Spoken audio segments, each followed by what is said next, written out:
ఒకళ్ళు అనంతపూర్ నుంచి వచ్చారండి. ఆయన సూసైడ్ చేసుకోవడం జరిగింది. ఏంటంటే చిన్న పల్లెల్లో ఏది జరిగినా గానీ యూజువల్లీ అందరికి తెలిసిపోతది. అలా రోడ్ మధ్యలో పట్టుకొని ఆయనని హెరాస్ చేసినట్టు, ఇట్లా "నువ్వు ఎన్ని రోజులు గడతావు?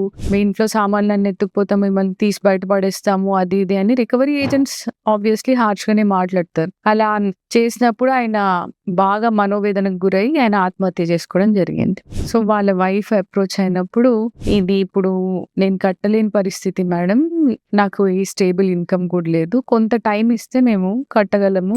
కానీ ఆలోపు ఈ రికవరీ ఏజెంట్స్ హెరాస్మెంట్ వల్ల ఆల్రెడీ నేను నా భర్తను కోల్పోయాను. నాకేదైనా దారి చూపించండి" అని అడిగినప్పుడు మేము కోర్ట్‌ని అప్రోచ్ అవ్వడం జరిగింది. కొంత టైమ్ ఇవ్వండి. పర్సనల్ లాస్‌లో ఉన్నారు హస్బెండ్ చనిపోయి. ఏదైనా ఇన్‌కమ్ స్టేబుల్ ఇన్‌కమ్ ఈ 1 ఇయర్‌లో ఆర్ 6 మంత్స్‌లో వచ్చిన తర్వాత she'll start repaying. EMIs reschedule చేయడం అనేది జరిగింది. అప్పటి వరకు ఈ రికవరీ ఏజెంట్స్ హెరాస్మెంట్‌ని కొంచెం ఆపండి అని కోర్ట్‌కి అర్జీ పెట్టుకున్నప్పుడు వాళ్ళు ఈ ఇంజంక్షన్ ఆర్డర్ ఇవ్వడం జరిగింది. అప్పుడు ఆవిడ కొంచెం దాంట్లోంచి కోలుకొని ఆ హెరాస్మెంట్‌లో ఇవి ఆ రికవరీ ఏజెంట్స్ ఇంటికి రానప్పుడు మెల్లిమెల్లిగా స్టేబుల్ ఇన్‌కమ్ అనేది సంపాదించుకొని మెల్లిగా రీపే చేస్తున్నారు.